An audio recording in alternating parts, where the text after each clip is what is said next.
لما بنسمع كلمة توحد كتير من الناس بيتخيلوا صورة ولد، ودي الحقيقة مش صدفة، لأن الحقيقة إن البنات هم كمان ممكن يكون عندهم توحد ولكن بيظهر بشكل مختلف جدا.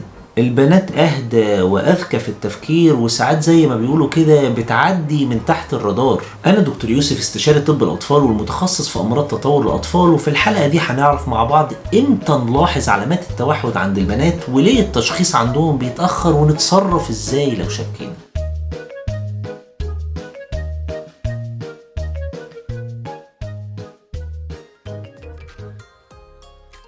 مبدئيا ليه التوحد عند البنات بيبقى مختلف؟ البنات غالبا بيبقوا اهدى اجتماعيا واقل اثارة للمشاكل من الاولاد. البنات دايما بيحاولوا يقلدوا سلوك البنات اللي حواليهم علشان يندمجوا، وده في الاغلب بيخدع الاهل. البنات كمان عندهم قدرة مش موجودة عند الولاد على اخفاء صعوباتهم او تمويهها، اللي بنسميها بالانجليزي ماسكينج، كأنها لابسة ماسك. الاهتمام الزايد عندهم بالحاجات اللي حواليهم وتعلقهم بيها بيبقى شكل مقبول اجتماعيا، زي ان البنت تبقى متعلقة بشوية دباديب، شوية حيوانات. ده بيبقى عكس الاشياء الغريبة اللي الولد بيبقى متعلق بيها لو عنده توحد، وممكن نرجع لحلقة التوحد اتكلمنا عن الموضوع ده بالتفصيل. طب يا دكتور، ايه هي علامات التوحد عند البنات؟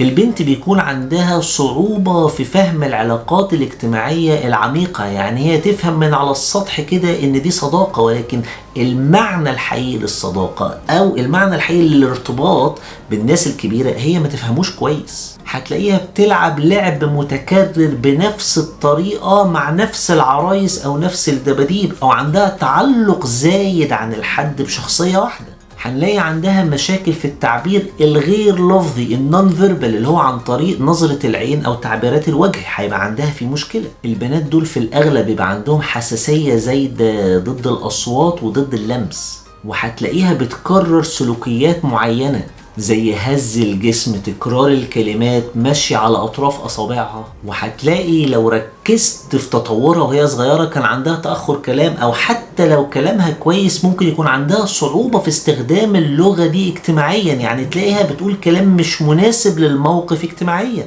ومن العلامات المهمة جدا للتوحد عند البنات ان هتلاقي عندها اهتمام مفرط بالروتين، الروتين بتاعها ثابت جدا، وعندها صعوبة كبيرة في ان هي تغير اي حاجة في الروتين بتاعها. واحدة من البنات مثلا اللي جات لي في العيادة كانت الام متعودة ان هي بتجيب لها بيتزا كل يوم خميس، وهي كانت بتحب الموضوع ده جدا وبتحب البيتزا جدا، وكانت من الحاجات القليلة اللي هي بتاكلها. في يوم الام قررت تعمل لها مفاجأة وتجيب لها بيتزا يوم الثلاث.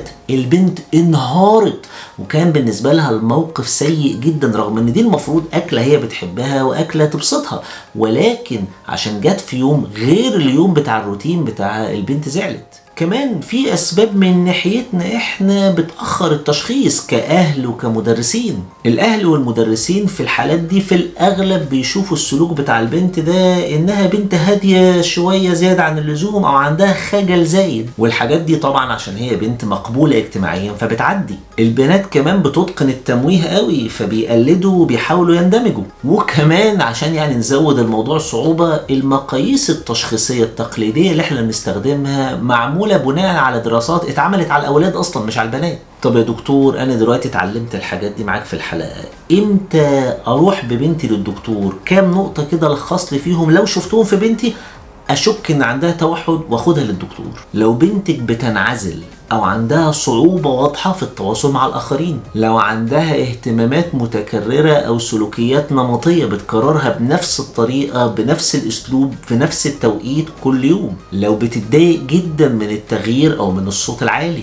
هنا مش هنقول على طول ان عندها توحد، ولكن لازم نبدأ تقييم عن طريق متخصص في امراض تطور الاطفال. مش كل بنت هادية او منطوية معناها ان عندها توحد، لكن لو في صعوبة واضحة في التواصل او سلوكيات متكررة يبقى لازم نتحرك بدري. التشخيص المبكر بيفرق كتير، والتعامل الصح بيخلي الطفلة دي توصل لأقصى قدراتها. ولو حسيت ان الحلقة دي عجبتك اعملي لايك وشاركيها مع غيرك يكون عنده بنت وممكن يكون قلقان من الموضوع ده، واكتبوا لي في الكومنتات لو عندكم بنت هل لاحظتوا عليها علامات ممكن تقلقكم من الموضوع ده. وما تنسوش تشتركوا في القناة عشان توصلكم حلقاتنا الجديدة أول بأول.